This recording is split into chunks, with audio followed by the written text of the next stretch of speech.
Greetings all. Our week at the Palms RV Resort in Yuma went incredibly fast. After exploring the Yuma area last week, we relaxed at the resort to learn more about it as a snowbird destination. After a couple of days, it was time to head for Casa Grande and the Palm Creek RV Resort and Residences. While at the Palm Creek Resort, we will meet up with my cousin Tim and his wife Cheryl, who have been coming to the resort for over 5 years. Linda and I will also share our preliminary thoughts comparing the Indian Waters Resort in Indio and the Palms Resort in Yuma. I hope you enjoy the video.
Arriving at 9, Palm Creek Resort and Residence.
My plan today was just to take you around, show you where most of the activity centers are, and then you can explore it more at your leisure.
stones, woven baskets, and red on buff pottery.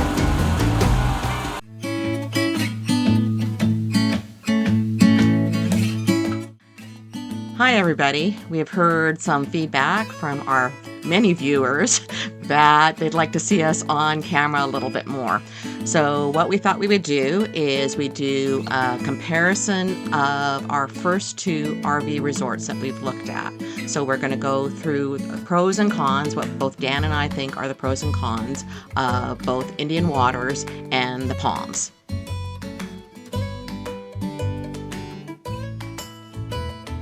The Indian Waters Resort is located in Indio, California, which is next to Palm Springs.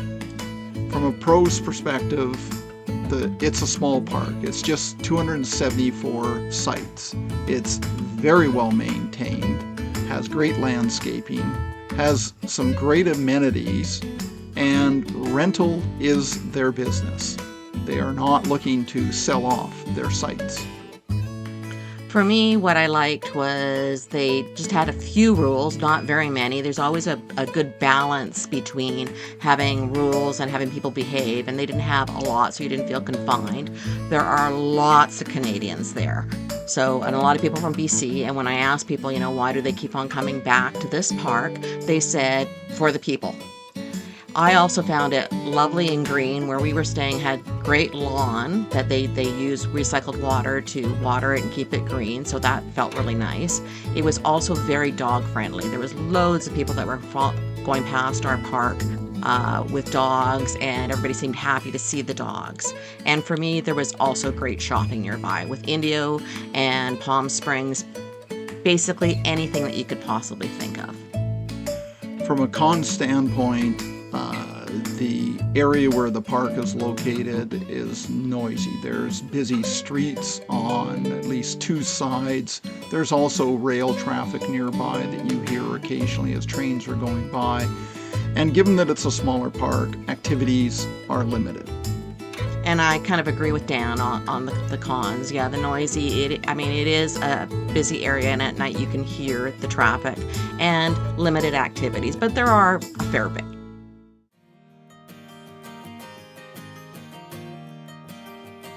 Okay, now on to the Palms RV Resort in Yuma, Arizona.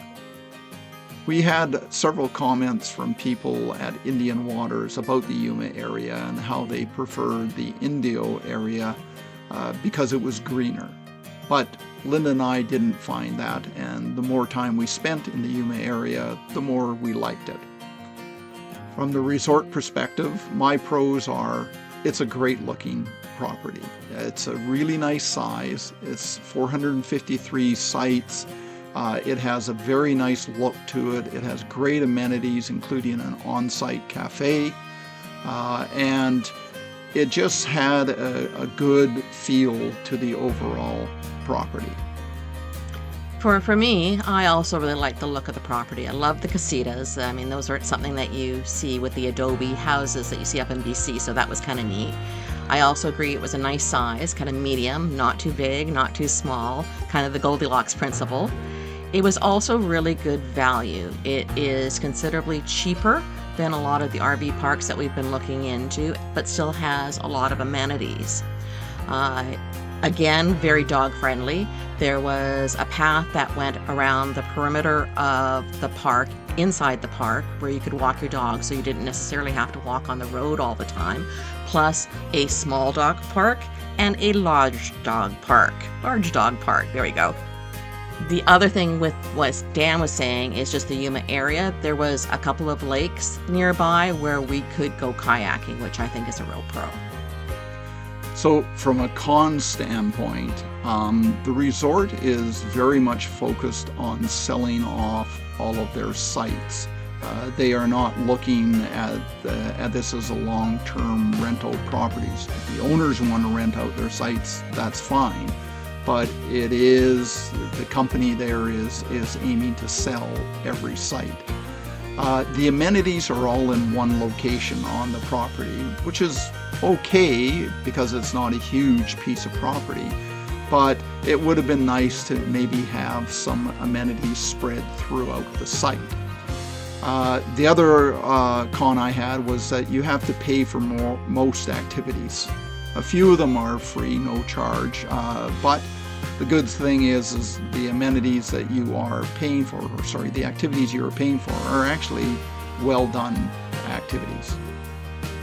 For me, the cons are maybe they are somewhat limited on their activities compared to some of maybe the larger resorts, but I joined their Facebook page and they seem to have lots going on. So I think generally we would have to spend longer there to see what we could be involved with, because I think there is a fair bit. And this one seems really piddly, but I'm going to mention it. The laundry was super expensive, like double what I'm used to paying, which really surprised me. So, in conclusion, where does that leave us with these two resorts? They are both really good resorts, but different in their approach to their business. And which one do I prefer? I mean, it's hard to pick one over the other. We are ranking all of the resorts in a spreadsheet here, and we'll certainly have that comparison later on. But for now, it's very hard to pick a winner between the two resorts from my perspective, just because it's still early in the game, but also because they both have really good merits. And for me, I actually liked both resorts. Again, as Dan said, very different. And I would be quite happy to go back to both and explore some more. So yeah, I'm undecided on which one is better because they're just different, and both have unique properties to them and some cons, but I would go back to both.